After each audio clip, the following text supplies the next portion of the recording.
Happy Friday, Achieve Virtual Education teachers. We're looking forward to a wonderful holiday weekend ahead, I hope. Seems odd after only being back at it for 2 weeks and then you get another small break, but sometimes you already need that quick break. So, with that, let's get to our update. Got a lot of important topics to cover. Week number 2, we're already done. 2 weeks down. Our semester, I think, is a total of 20 weeks, and that does include spring break, which our virtual ed students can continue to work. So I count those. We're down to 18 or 19 if I do the math. So be sure at this point you are calling any new students. We've still got 44 applications pending. That means they want in. We just don't have their records from their previous school. And until Claudia has the transcript, we don't know what classes to put them in. And it's not really like a traditional setting where the kid's just sitting in the office. They're sitting at home. And because they're just sitting at home, we leave them out until we get that transcript. So we are following up with those.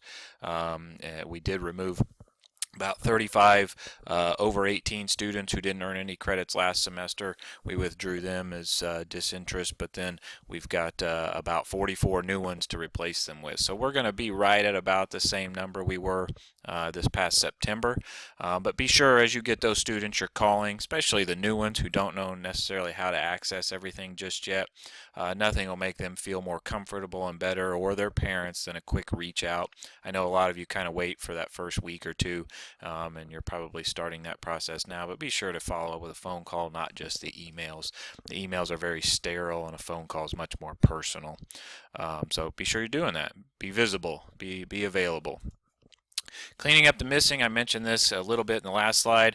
There's about 35 more students who are under 18. We cannot just simply withdraw them because they didn't earn credits. They are enrolled, and legally all students in Indiana must be enrolled in high school.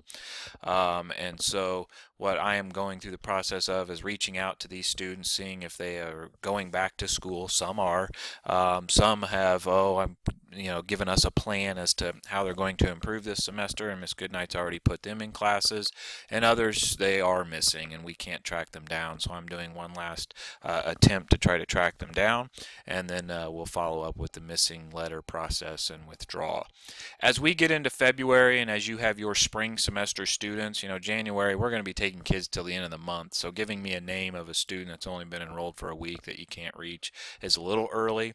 But as we get into February, please begin giving me those names, send me those names so we can begin going through the missing process for those students, just like we did this past fall. Payout reminder, the December payout was submitted last Friday. So non-Wayne teachers, you're going to get yours a little bit early since it's just a check that's cut and mailed out. But Wayne teachers, yours comes on your traditional every other week pay. So you can expect this one on January 22nd. Obviously, if it doesn't come through, let me know and I'll follow up and look into that. But the end of March and early April, around spring break, that's our next payout of the next 9 weeks. iStep Plus, 10th graders only. This is an FYI. If you have any 10th graders, just kind of be aware that our testing window is February 29th through March 11th. This is for all Indiana 10th graders. It's again a pilot, sort of. It does count towards our school grade, so if students don't participate, it will affect our school grade negatively, obviously.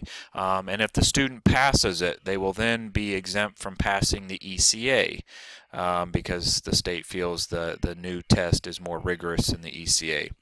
If they don't pass it, they still then go on and take the ECA this upcoming May. So just kind of FYI. Miss Goodnight and I are meeting today, Friday, to work on that plan. With ECAs, we traditionally mail out letters about a month in advance, and I schedule public libraries around the state to visit and proctor that. But we need to kind of look at where 10th graders are. It'll be a much smaller group probably than the traditional ECA test, and figure out where 10th graders are located, and I still need to schedule that, contact libraries to set that up, and then mail letters. So we're going to talk about that today. So potentially more information coming. It doesn't really always affect you guys, but I like for you to be in the know so you can help me with reminders to your students. Tuesday's professional development. If you missed it, it was a little bit of a shorter one, but it was high impact, and that Michelle showed off how teaching in its learning will look, as far as grading, how it will look, what the grade book looks like and acts, and then students' vision of what they'll see in its learning. Unlike My Big Campus, they can see their grade book and their grades as well as parents. And so be sure to check that out. You can click on the link here, and it does take you to the recording of that, so be sure to check that out on the slide presentation. And our next one's a little different. We had it scheduled for February 2nd. We were going to do personalized learning, but if you recall, we already took care of that in December with a lesson. So what we're going to do, Michelle, and as our new person, Scott Morrow, the new blended and virtual education specialist, gets into his new role, they will be moving the content over a little bit faster than it's been moved. And once you get a class, they're going to assign you a checklist to get into your class and begin going through the checklist. If you're lucky enough to get that class in February, you'll have 2 months. But if you're one of the ones that doesn't get it until March, you'll have March. So there won't be any traditional meetings or any other lesson until April. And April, as you know, we kind of summarize everything. Well, this April may be a little different because it's our final push before we jump all full-fledged into its learning. And so look for some updated potential online meetings for that, especially into May as we gear up for summer school, which will be in its learning. Student of the Month, don't forget, I'll be working on the student newsletter, family newsletter over the next 2 weeks, and I like to highlight a student on the front page. I believe I may have my candidate for January, but it's always good to have kind of a list of names to draw from, and then I check kind of their records before I make a selection for the following month. So send me those names of students, especially with all the new ones we get.